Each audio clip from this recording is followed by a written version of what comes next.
Crystal, how'd you get involved in the change management side of the world?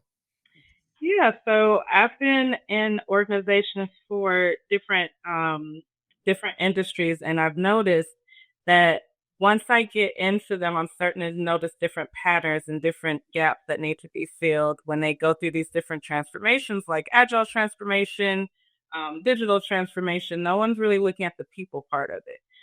So, in order to have those kind of changes and to hold on to some of those benefits, I realized that it needed to be more about the conversations that were happening in the spaces and more about the way that people were embracing the change as opposed to the change kind of coming at them. I So love that it.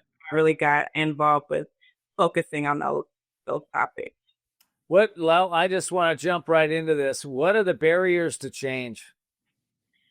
I think most of the time the barriers to change are communication based. There's conversations that people are avoiding or maybe afraid of having.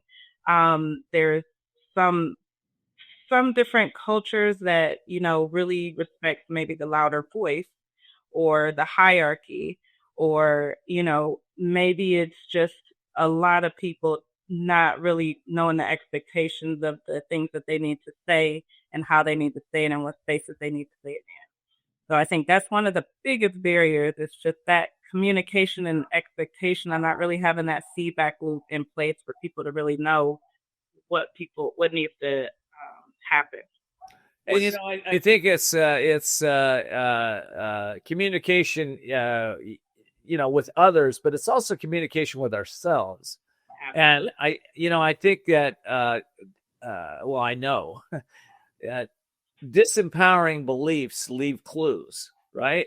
If you got a belief that you're, let's say, an ineffective communicator with somebody else, right? How's that going to impact your communication? Or if you have a belief that says that, there's no weeds in my garden, and yet there's there's weeds all over in your personal life, right?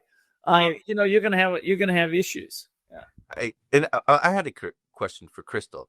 Sure. Was there an overall theme to the type of miscommunications or communications that were withheld, in these settings?